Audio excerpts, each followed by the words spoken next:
Calibrating cybernetics. Talk to him now. AT, Andre. Come on, Dre. Yep. Trippin with Let's Go. Woo! Trippin with Theobold. What's your name? Theo so bold. Yeah. Driggity. Let's go. Trippin with Theobold. Trippin. What are we doing? Trippin with Theobold. Come on, Dre. Yo, mic check, 1, 2. Hey, what's going on, y'all? Welcome to the 148th episode of Trippin with Theobold. I'm your host, Andre Theobold. Welcome to the show. As you guys know, every episode that ends in a 6 or an 8 gotta pay homage to the 6888. So what better way than to do a movie review of the 6888? Before I go any further, make sure you guys hit that like button, hit that subscribe button, tell a friend to tell a friend, and do all that fun internet stuff like the old people say. Let me fix my hat so, I look smooth with it, Before I do that, as y'all see, this is my Stephen Ambrose tour hat from when I went to do the 6888 tour in Europe 2 years ago. And then boom, I got my custom made 6888 hoodie. If you guys really can't tell because of how it looks right now from the camera, but basically what you're looking at is a 6888, and then behind the numbers are the iconic photo of the 6888, which my grandma was in. So let me go ahead and pull that up for you guys right quick. Doop-a-doop-a-doop. So boom, here we are. This is the iconic photo. That's Major Charity Adams right there. And then my grandma is right there, Private Indiana Hunt. So this movie hits different for me because I'm a descendant of a 6888 member. But anyways, let's get back to the movie. Before I actually get into the movie review, I got to make sure I do this because, a lot of people have put in work regarding the 6888.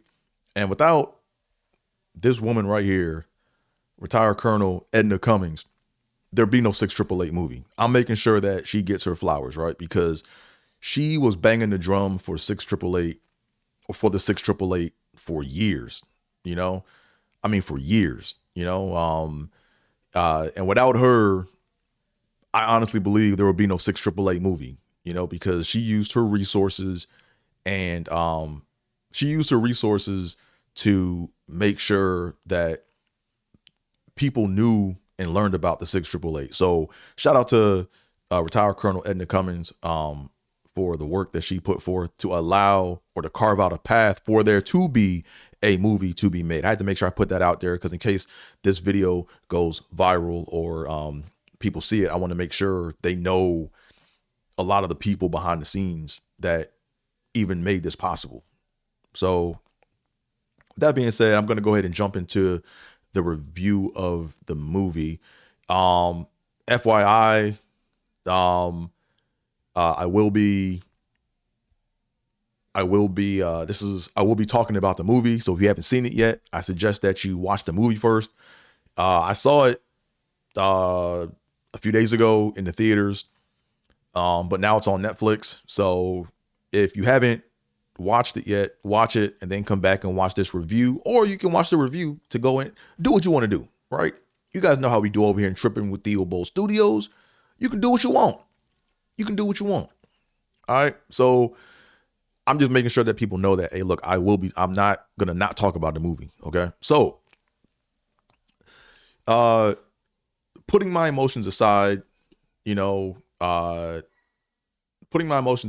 this movie, I give this movie a solid 8. I was very happy with the movie. I think it's a good foundational starting point to dig deeper into learning more about who these heroic women were. I'm happy that their story is being told and people at least have an idea of who they are. So I'm very grateful for that. I I wasn't involved behind the scenes with the production of the movie, but I know a lot of the politics that went on behind the film. And I felt like how should I put it? I felt a type of way about just the politics that went on behind, the movie or the events leading up to the movie. I felt a type of way. I felt like just my gut feeling, my 2 cents high level view is basically this story was being pushed. Not this particular story about the movie, but just the women of the 6888 were being pushed for years. And I felt like because there was no capital, because there was no capital gain from the movie, or there was no, I feel like I'm getting my words mixed up. I feel like because people didn't know or couldn't see the shine that they could get for being associated with the movie or making the movie, I felt like people drug their feet. But once they found out, the acclaim that this movie could get, all of a sudden people were like really, really pushing it, So yeah, I feel some type of way about that, and then, I'm not going to like name names, but, this script and this idea was passed around on very powerful people's desks and they let it sit. And then once they found out that there could be money made off of this, or there could be some acclaim from it, that's when they started to really push it. And to me, the 6888, sells itself. You don't need to wait for things to pop off for you to go and want to be associated with it, So I felt a type of way about that. And I also kind of feel like a catalyst that really pushed the movie to actually getting it completed was when Kamala announced that she was running for president. Like before all that, it was kind of like, I knew about this movie for like years, but once Kamala announced that she was running for president, that's when this thing just went to 1,000. I mean, everybody was like, we got to hurry up and get this pushed out. And I kind of feel like it was, the goal was at the time was to try to get it out before or around the election, because it would have galvanized voters to, help push Kamala through. That's just my opinion. But what do I know? I don't know anything. But also another motivating factor for getting this movie out this year was, in order to be nominated for an Academy Award, in order to be nominated for an Academy Award, you have to have the movie out, I think, before the end of the year. So that was also a motivating factor in this, and I feel a little slighted because I feel like if the powers that be didn't drag their feet, I felt like this movie could have been out. And if the movie would have came out, I feel like more remaining or more survivors of the 6888 survivors, I don't like how I use that word, more remaining members of the 6888 would have been able to see the film, and it would have invited more discussions, right? Or we'd have had, long story short, I wish that my grandma saw this movie so, she could give her 2 cents on it. Cause my grandma she remembered everything, man. Like I can see my grandma being like, yeah, they got this part right, but nah, it didn't go down like that. I don't know where they got that from. Like my grandma's one of them. Like she knew details, so it would have been dope to have shared that moment with her and to see my grandma get her shine, Cause my grandma, before my grandma passed, she always made this joke, like, as the 6888, as knowledge of the 6888 was growing or being more exposed, my grandma used to always say, oh, now I'm famous. She always used to always say that. And now, she's part of a unit that is famous now, right? That people should have been knew about. Anyways, let me go ahead and get into the review of the movie. So Like I said before, I went to go see the movie. I was very, very nervous. I was very skeptical. I put my emotions aside, but I was very nervous about the outcome of this movie, which is why I went to go see it by myself. As you guys know, it's a Tyler Perry production. This is like one of the first type of pieces I've seen him do. Like, he does dramas, but this is like a drama of this magnitude, or about a war story per se. I think this is his first time doing it.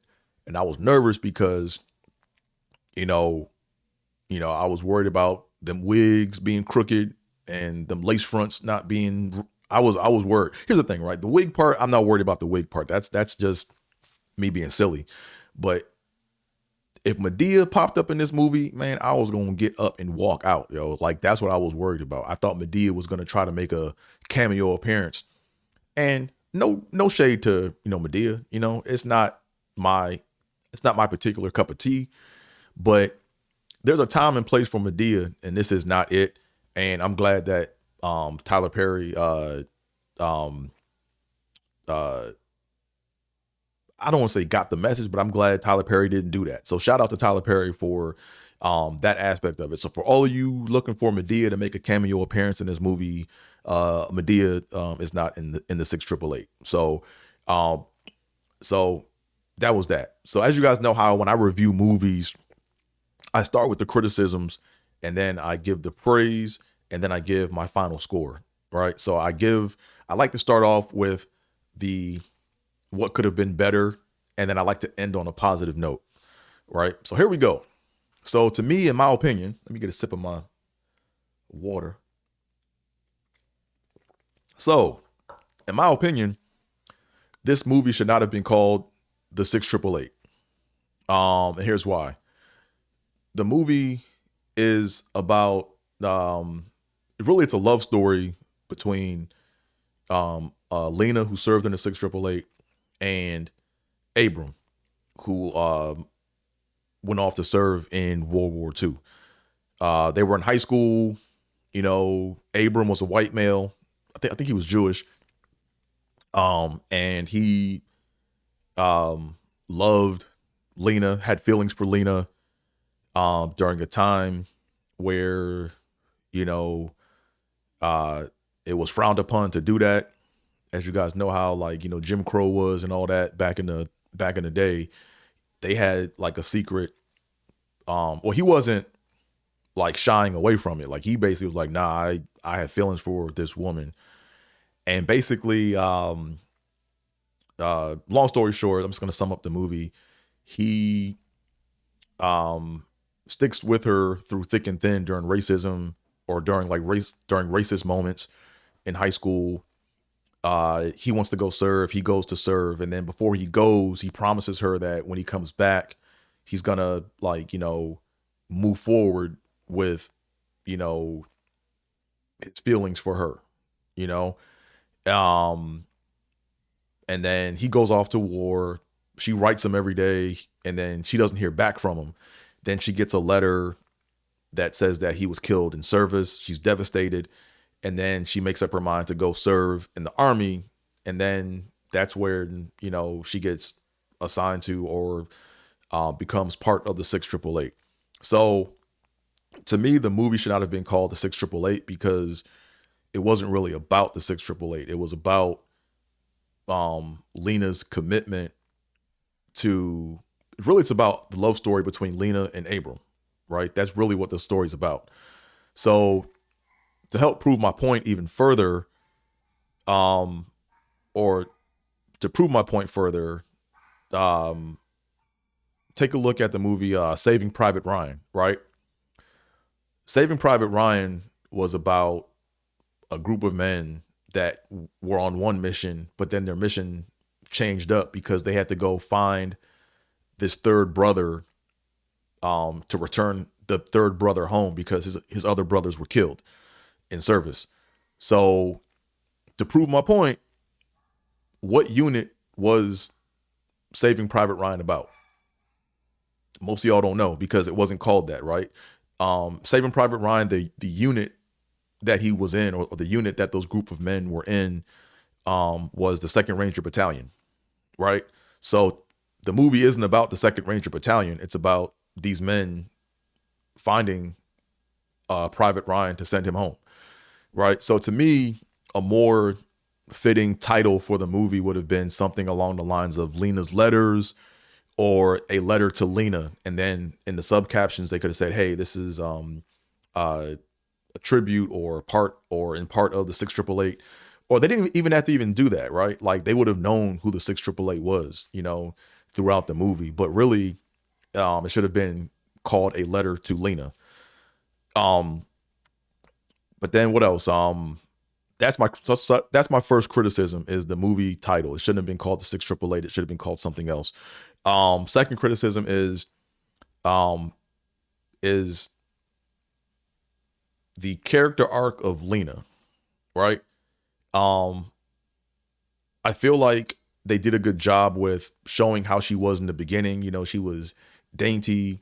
She didn't stick up for herself like that, but then there was a real strong, powerful moment in the film when they were working on resolving the backlog mail order. Oh, sorry, I said mail order. They were working on resolving the backlog mail issue, and they were just throwing the dog tags in a pile, and she got really emotional because, Abram died in service, and, she basically like shouted out like, hey, you guys got to treat these, don't just throw those in that pile. Like you got to show more respect, So to me, it's like, and that was like the midpoint of the movie, right? So you saw how she was dainty in the beginning. She didn't speak up for herself like that. Abram was the one that basically, that basically took up for her. And then in the midpoint, you see that she finally gets a voice, and then she just doesn't care anymore. And then she stands up for herself and she shouts like, hey, you got to treat, those, don't just throw these dog tags in the pile. Like, these guys deserve more respect. So to me, that was dope, right? But I feel like the final image of Lena, they could have done more in the end, right? Like, they could have had a moment where she encountered racism, and then or she encountered a racist situation and she stood up for herself, right? That to me would have been dope, because what we remember is the opening image of a character and the final image of a character, right? So that's one small criticism of the movie. Third criticism of the movie is, I know I'm going to get flack for this, and but I'm just keeping it a buck. When I don't want to say all, I don't want to lump people, but generally speaking, when white people make movies, they don't make white movies with the intention of people that look like me, right? Like, for example, Saving Private Ryan, phenomenal movie. To me, Saving Private Ryan is a dope movie because it shows you what actually happened on D-Day up close. Because throughout history, all we saw were pictures, and you saw black and white footage with no sound from far away. But up and close, when they were, storming the coast of Normandy, man, it was grisly. That shit was no joke. But at the same token, they didn't make that movie with people that look like me in mind, right? Like, there was not one black person in that movie. And I'm not saying that there should have been, or I'm not saying that there should or shouldn't have been a black person in the movie. But when I left, all I thought was, I didn't even know that, black people served in the military. It was like, it just made it seem like it was all white people in this war. And I'm not saying it's good or bad, right? I'm not criticizing their point of view or anything, right? But to me, I felt like with this movie, or the 688 movie, I feel like this movie catered to too much of a wider audience, right? I felt like they chose this story because it would have appealed to a broader audience. And I feel like the story is the story, So I'm not saying that there shouldn't have been any white people in the movie or nothing like that. But when you look at the movie, you see like And this kind of goes into my next criticism, but you see a wide range of white people, right? You see racist white people, you see white people in positions of power that are unbiased, and then you see white people that were noble and they did good deeds, right? And the fact that, you know, when you look at Abram, right? Abram basically is the catalyst for this story, right? Abram basically was the catalyst for the story that they chose. So everything was centered around him. Even though he died or whatever, he was always kind of like the one that pushed Lena through, you know? So to me, it's like they did that to cater to white audiences, but I feel like this was a movie where they could have, in my opinion, I'm not saying the story shouldn't have been told, but I feel like they could have picked a stronger story to where they actually talk about the 6888 more, as opposed to trying to crowbar in other people, right? So with that being said, that was like my next criticism is in the movie you see a wide range of whites, and then you see a somewhat wide range of you see black women, you see heroic and resilient black women, and you also see women that can be ignorant, but they change their ways. But in the movie, when you saw the black men basically were women chasers, you know? Like when they first showed up, like when they first arrived at training camp or whatever, all the black men were like, who are these? Let me help you down, man. Like it was that kind of like behavior, you know? So basically in that movie, black men were questionable at best, you know? And to me, it's like, you know, to me, you have a wide range of spectrum. Like there were good, marginal, and questionable black men, you know? To me, just represent all spectrums of the movie, right? Like, don't like show one spectrum this wide for one race of people and then choose to only focus on like a narrower range of black people or black men, right? I'm not saying that the black man should have been heroic in the film or nothing like that, but it was like we were in the movie, they got depicted as women chasers, right? The main or the co-star in the movie, I'm not sure if he was a co-star or not, but basically the black dude that was in love with Lena, the soldier, he basically was engaged to another woman, and then he was like, nah, I'm calling it off because I want Lena. So it was kind of like, you know, that part to me wasn't, at the end of the day, how did that help drive the story is what I'm trying to wrap my head around, you know? So just the depiction of, or the range of the depiction of various races of characters to me was something that should have been kept more in check. Another criticism of the movie is I wish that they specified the locations more, right? Because they did it in the beginning when they were at camp in Georgia, and then they showed where they got off at in Glasgow, Scotland. And that was not really accurate because I was on the tour, and I went to both ports where the two waves of the 6888 women got off at, right? They got off at Port Greenock and they got off at Port Gork. The port that they showed in the film, I believe, was supposed to be Port Greenock. So it would have been nice if they said Port Greenock, you know, Scotland, because that is more accurate. And then, you know, the movie isn't about the history. It's not supposed to be a documentary, you know, but they just kind of showed them marching all the way through, right? And basically, if you follow the path, first they got off at the first wave got off at Port Greenock, second wave got off at Port Gork, then the fleet that got off at Port Greenock, they had to march. Where did they go? They went they took the train from Glasgow, Scotland, because we went to the train station. They took the train from Glasgow, Scotland to Birmingham, England. And then when they got off at Birmingham, England, at the train station, that was the part it was all bombed out. So I went down there and I saw what it looks like today, but they showed a photo of what it looked like back then. It was bombed up, you know. So I just wish that they did that more, because I feel like they did it in the beginning, but then they stopped throughout the film, you know, because there was a scene where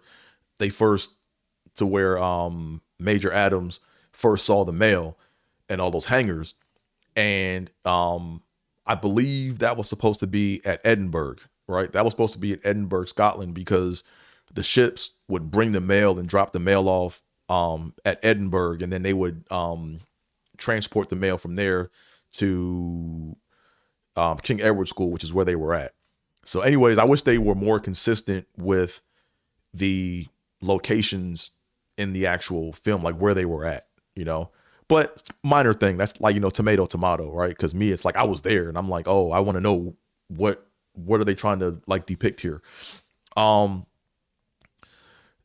to me, another reason why they shouldn't have called this film the 6888 is because they didn't really complete the rest of the journey of the women that were there, right? Like they kind of have it just end in England, right? In Birmingham. And it's like, no, after they got done with that, they went to Petit Quively in France, right? And then they basically worked on the mail there while the soldiers were fighting in France, or for the units that were fighting like during France in that region, you know. So they didn't even mention it. Like, to me, they don't have to have like the story could have ended in Birmingham, but at the end they should have said, oh, by the way, these women also went on to Petit Quively in France to work on the mail there, you know, because that was part of the count, you know, because they had like 17 million pieces of mail. That was, I believe, part of the count, you know. So they should have, like, you know, at least mentioned that in the end or some kind of way. Another small criticism of the film is the breakdown of protocol with the women soldiers, right? Like, I feel like when the scenes got more dramatic, they kind of got away from, hey, this is like your commander, like this is like your leader, you know. So you didn't really see women, you didn't really see the black women of the 6888 really salute Major Adams like that, you know, at ease. Like it was like more laxed, you know. Whereas when, you know, she went around to greet other officers, it was like she made it a big deal to let them know, hey, look, you have to salute me, you know. So to me, it was like the message that kind of got misconstrued is it was like, hey, look, you know, I'm a commanding officer, I have higher rank. No matter the color of your skin or your race, you need to salute me, right?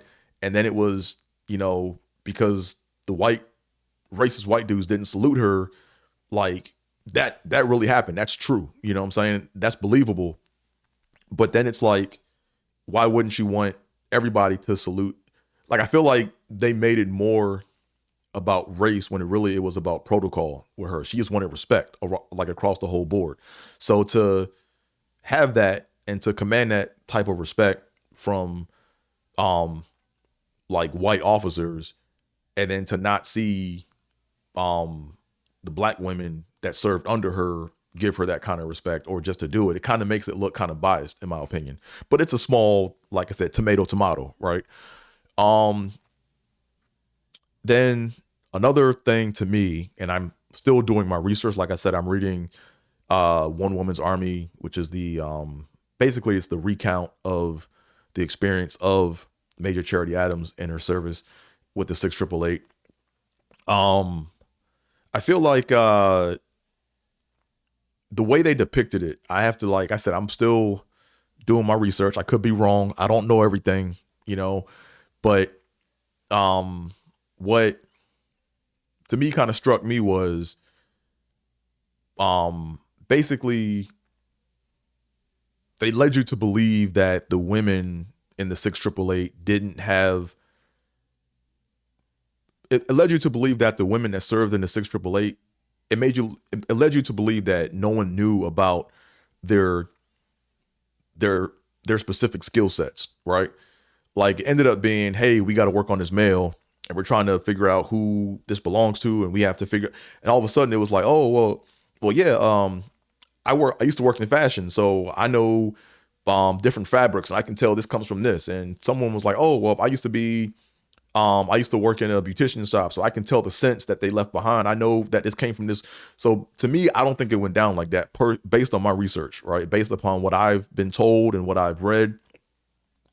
And they even alluded to it in the beginning of the film, but these women had to take these exams to even get into the 688, right? It wasn't just come as you are. It was like, no, we're looking for very specific skill sets. And me and my mom, we're still looking for the exams, but I believe the exams will shed some light onto what skill sets they were looking for. Because I feel like, with that being said, I feel like Major Charity Adams didn't really get her full flowers in the film, because I thought that she was the one that organized and arranged and because you have to think, she was a mathematician and a physicist, right? So she knew her shit. You know what I'm saying? So to me, I feel like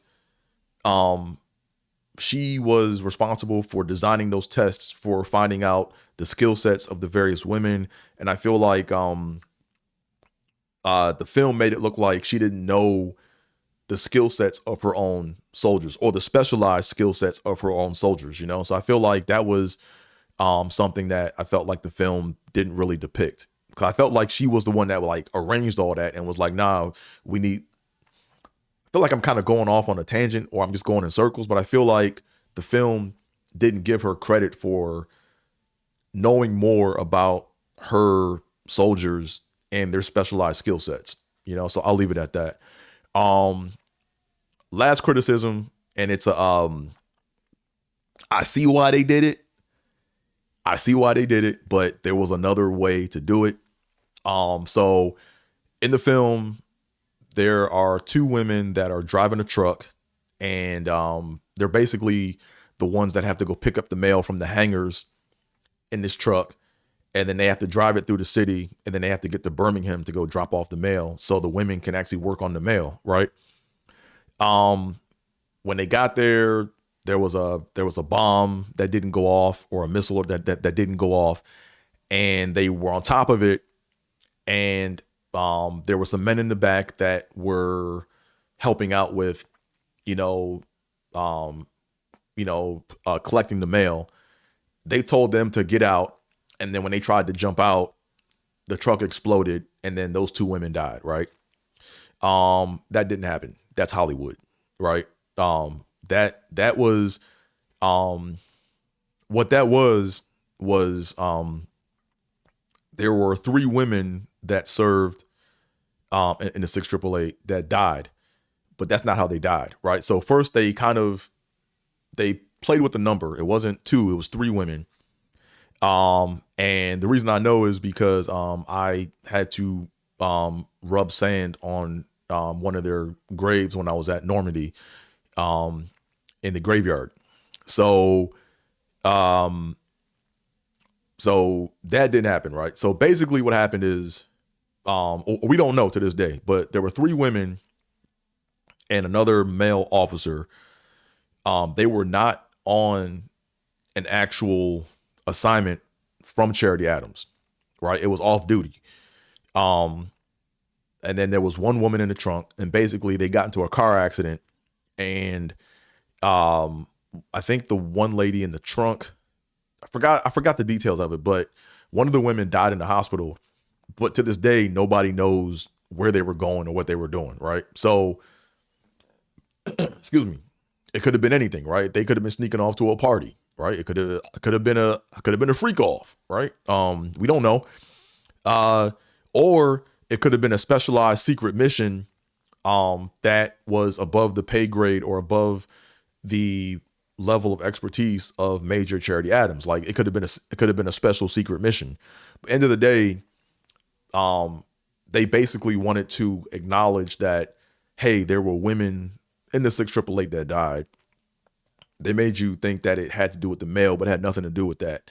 An angle they could have taken to do that is they could have had because there was like four women or three. There were four supporting cast members around Lena in the film. They could have had one of those women, you know, either looking at some cryptic message or something, and she's like, you know, sneaking off and sneaking away, and then they sneak off, and then she doesn't come back, and then they find out that, oh, she died along with these other two women, you know, and just leave it to the imagination of the viewer to say, oh, okay, this could have been a specialized mission, or it could have been something else, you know. But they didn't really have to really harp on that. But that kind of, when Hollywood does stuff like that, or I don't like saying Hollywood because the movie was made in Atlanta, I think. So when the movie industry does stuff like that, people are going to walk around thinking, oh yeah, well, this is how they, that never happened. That was all movie. That was all Hollywood, quote unquote. All right. So those are my criticisms of the movie. Now I'm going to get into the praise of the movie.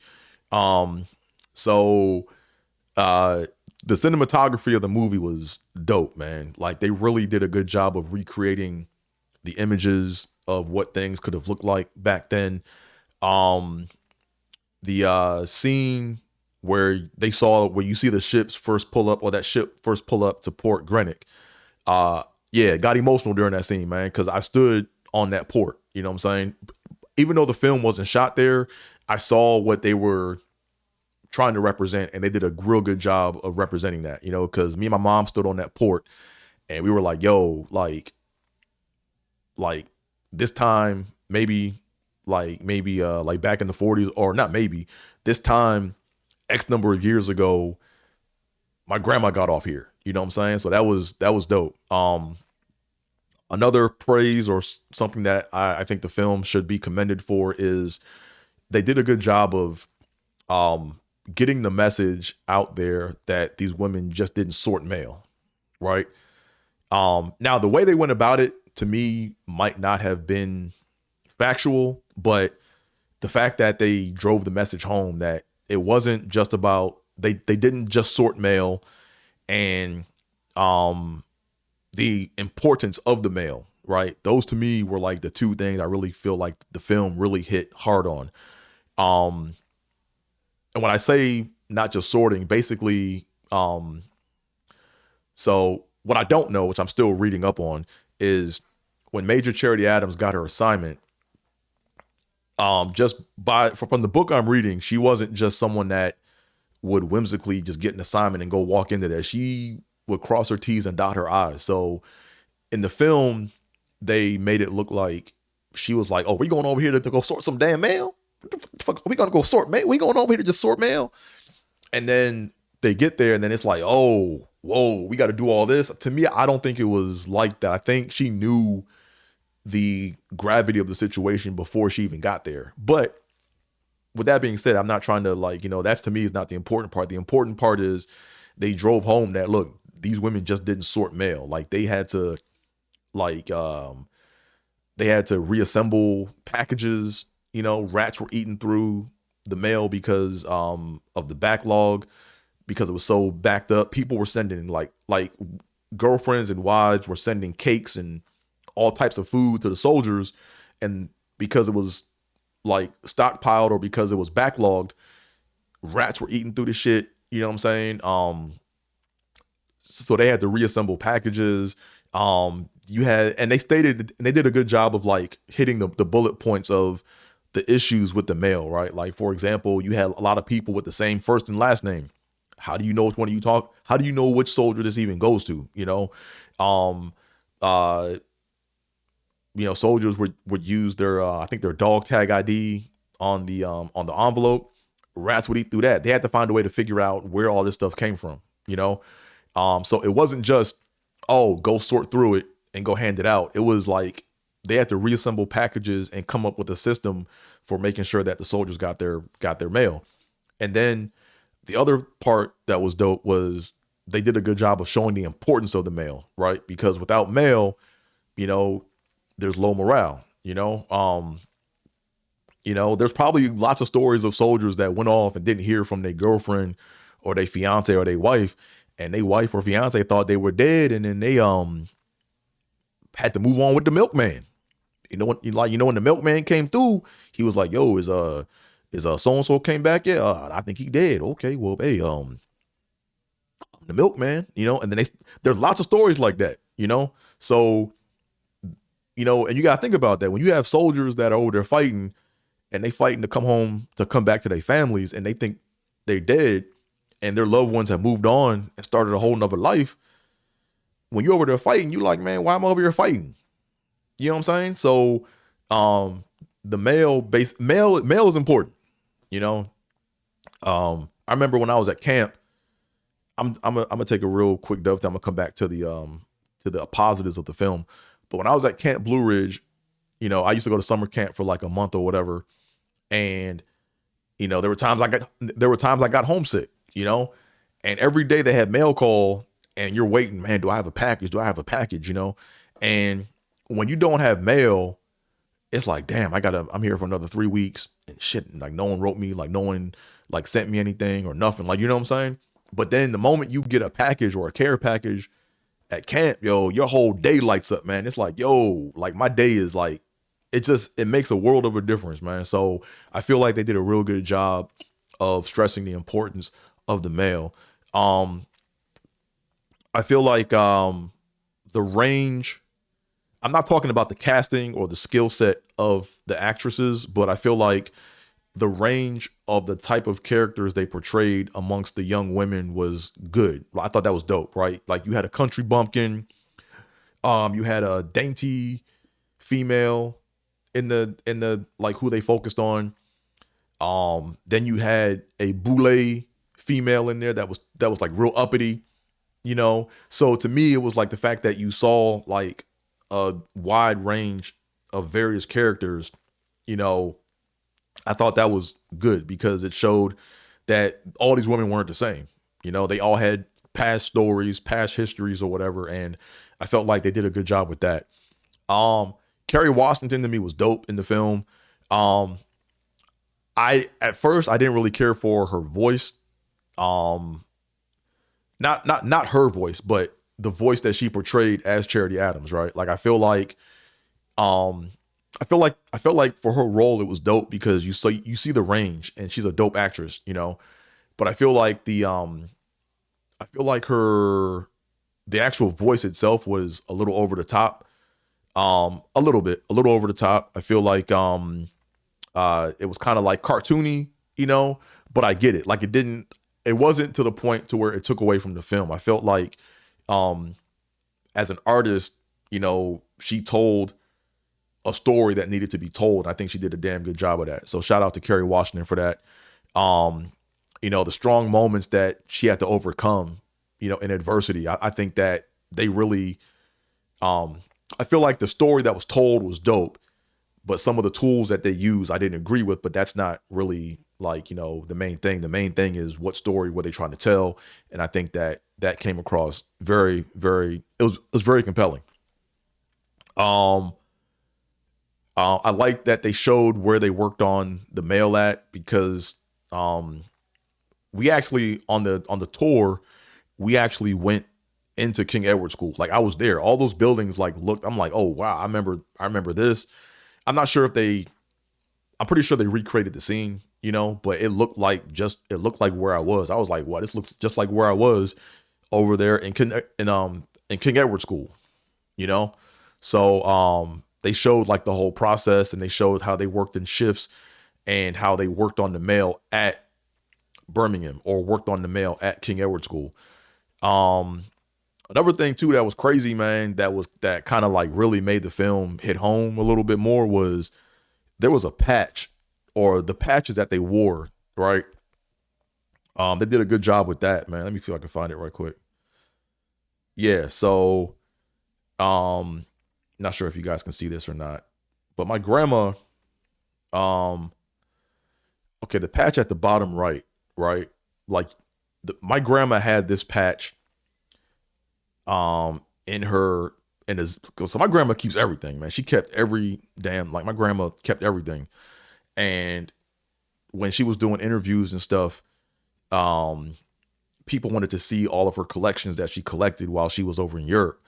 And my grandma had this patch, and I remember it being in a Ziploc bag on our dining room table, and I saw it there for like months, if not years, and then to see it like replicated throughout the whole film, I'm like, wow, this is crazy. Like it just hits different, you know, when you see something that was on your kitchen table that you didn't really know about, and now all of a sudden it's in a major film all over the world for the whole world to see. I think that's dope, you know. What else? I like how they ended the movie, how they had Miss Lena at the end, you know, read her letter and then, you know, give her. I liked how they actually went back to the character and got footage of her. I think that was real dope. To this day, me and my mom, we disagree on this, but it is what it is. But when we first came in contact with, retired Colonel Edna Cummings, one of the first things we did was we went on a parade. It was like a parade to celebrate the 688. And that's what this here is, from that day. There was a lady, and I swore to this day, me and my mom, we go back and forth on this, but I could have sworn that Lena was there at that parade, who the movie's about. And I had to help her get into a golf cart. So, basically, like, you know, when we were at this parade, these women, like, they're older, they're elderly, right? So they can't walk around like that. So they would have golf carts to get them transported to the parade cars and then back to, you know, the various places in the parade. So, I remember Miss Lena, I could have sworn I had to pick her up and put her into a golf cart. I wasn't trying to, it's one of those things where when I picked her up, it's like I wasn't trying to just pick up and then move, right? It was like, people are elderly, you have to be careful when you pick them up, you know, because they're fragile, you know? And I remember I picked her up and I'm trying to pick her up to put her on this cart and I'm struggling and they were all laughing. And I remember Lena said something slick. I forgot what she said, but it was funny and we all started laughing. And I'm pretty sure that was Lena, but my mom says that wasn't her, but I'm pretty positive it was her. But I'll have to go back and dig through my photos to make sure, or to prove my case, right? But I'm pretty positive that was her. Then what else was positive about the film? Oh man, when they showed Ms. Rudock at the end, man, yeah, I kind of got emotional a little bit, man, because Ms. Rudock, she came to my grandma's funeral, you know, and I met her a few times, man. And Ms. Rudock, man, was sharp, man.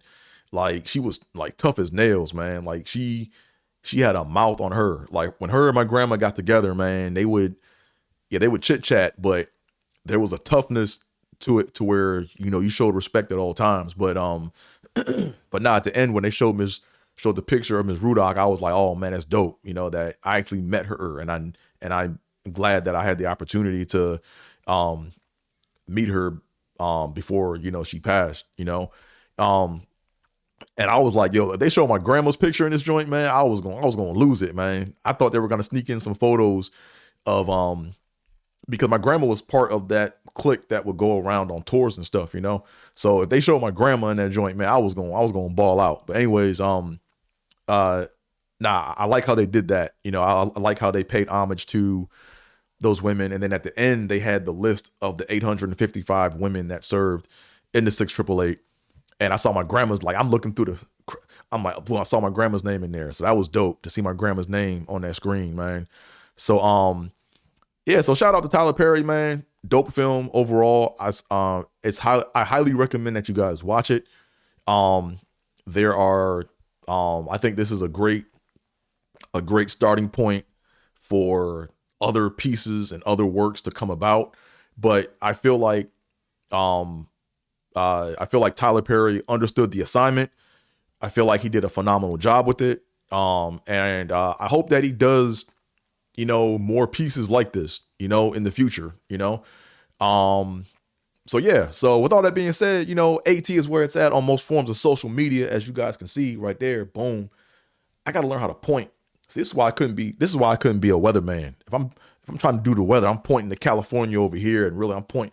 It's hard to point at stuff when, you don't have a frame of reference. So yeah, AT is where it's at on most forms of social media. I'm not sure if you guys heard that because I was far away from my microphone.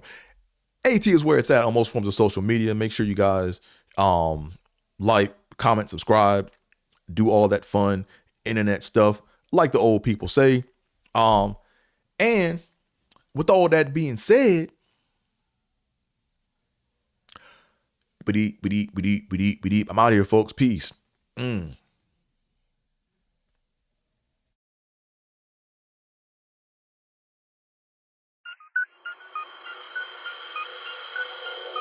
Yep.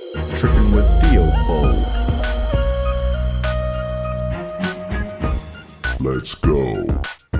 Caliente. Trippin'. Yep. Trippin'.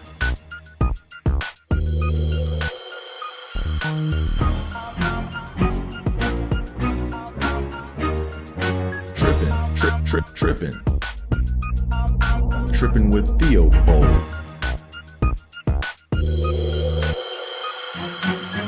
Trippin' with Theobold.